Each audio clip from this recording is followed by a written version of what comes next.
지난 부흥회를 통해서 우리가 은혜 받은 말씀의 주제는 예수 그리스도의 신부의 마음입니다. 내가 어떻게 하면 주님을 기쁘시게 할까? 주님께 인정받는 삶을 살까? 주님을 사랑하는 신부의 마음으로 신앙생활을 할 때 주님의 역사를 체험한다고 하는 것을 저희가 배웠습니다. 바라기는 귀한 교훈을 잊지 말고 주님의 신부의 마음을 가지고 예배하고 기도하고 전도하고 봉사하는 저와 여러분이 되기를 주님의 이름으로 축원합니다. 오늘 말씀을 보면 주님께서는 당신을 찾아온 서기관을 향해서 가장 중요하고 귀한 첫 계명은 하나님을 사랑하는 것이다, 이렇게 말씀하고 계십니다. 그런데 주님께서 하나님을 사랑하라고 하실 때 그냥 사랑하라고 하신 것이 아니라 이렇게 사랑하라고 하셨습니다. 30절입니다. 내 마음을 다하고 목숨을 다하고 뜻을 다하고 힘을 다하여 주 너의 하나님을 사랑하라 하신 것이요. 마음과 목숨과 힘과 뜻을 다하여 하나님을 사랑하라, 이렇게 말씀하셨습니다. 여기서 다하여라는 말은 헬라어로 홀로스인데요, 이는 남김없이 지칠 만큼이라는 뜻을 가지고 있습니다. 즉 하나님을 사랑하되 지칠 만큼 사랑하라고 하는 것입니다. 하나님을 지칠 만큼 사랑하라, 그것이 가장 귀하고 첫째 되는 계명입니다. 여러분, 하나님을 사랑하시되 지칠 만큼 사랑할 수 있게 되기를 주님의 이름으로 축원합니다. 제가 이 말씀을 묵상할 때 떠오르는 사람이 한 명 있었습니다. 제 친구인 백승림 목사입니다. 백승림 목사의 아버지는 서대문 아현중앙교회 목회하시던 백구영 목사님입니다. 이 친구가 어릴 때 보기에 그 어머님, 사모님이죠. 어머님이 헌신하고 희생하고 하는 게 너무 힘들어 보이더랍니다. 그래서 엄마 그렇게까지 헌신해야 돼요? 그랬더니 그 어머님이 이렇게 말씀하시더래요.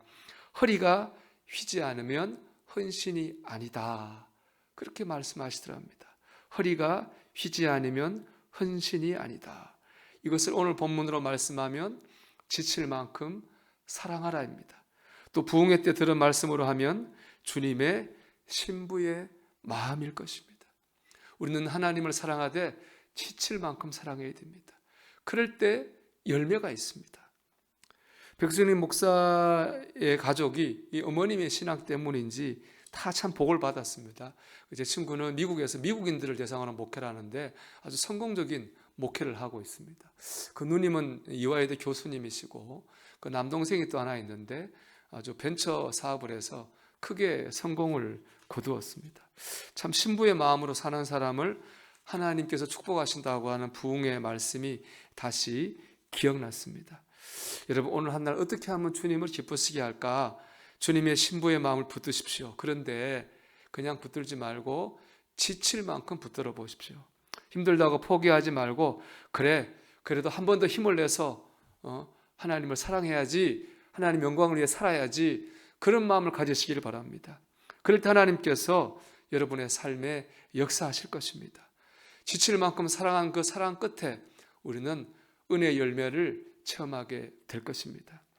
특히 우리가 주님을 지칠 만큼 사랑할 때 주님 우리가 무엇을 해야 할지, 어디로 가야 할지를 알게 하십니다. 제가 예전에 미라클이라는 책을 소개한 적이 있습니다.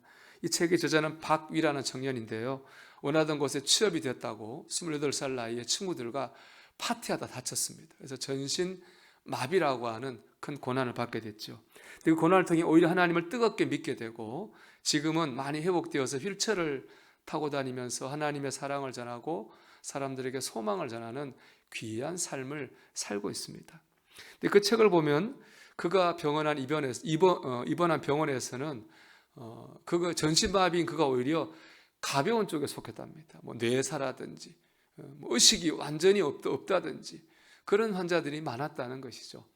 그 중에서 한 사람은 국가대표 펜싱 상비군 대표였는데요, 교통사고가 난 거예요. 그래서 온몸을 움직이지 못하고 의사소통도 못하는 그런 지경에 있는 청년이 있었답니다.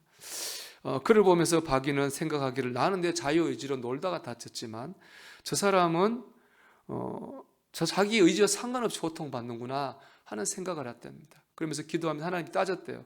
하나님은 공평하시다면서요. 그러면 저런 사람들을 도와주셔야 되는 거 아닌가요? 하고 기도하며 따졌답니다. 그때 하나님께서 그 박위의 청년의 심령에 말씀하셨어요. 박위야, 내가 가서 사랑하면 되잖아. 네가 사랑하면 되잖아. 그 이전까지 그는 자신이 사랑해야 될 사람은 가족이나 아주 친한 친구 정도였다고 생각했습니다. 근데 하나님은 가족이나 친구가 아니라 잘 모르는 사람, 나와 상관이 없는 사람이라 할지라도 고통받는 사람에게 가서 하나님의 사랑으로 그들의 결핍을 채우라고 명령하셨습니다. 그는 이를 하나님이 자기 계신 사명으로 받아들였어요.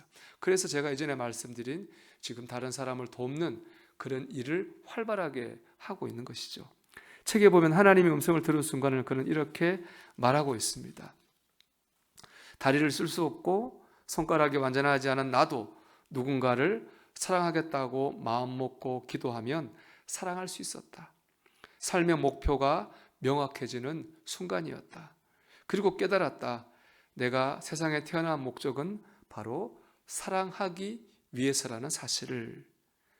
신부의 마음으로 하나님을 사랑할 때, 지치지 않고 하나님을 사랑할 때 하나님 우리가 해야 될 일이 눈에 보이게 하십니다.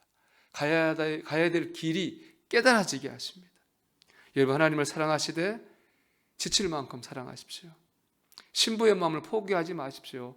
오늘도 이 마음으로 주님과 동행하십시오. 주님께서 여러분의 갈 길을 보이시고 할 일을 깨닫게 하실 것입니다. 우리는 그 길 위에서 하나님의 역사를 체험하게 될 줄로 믿습니다.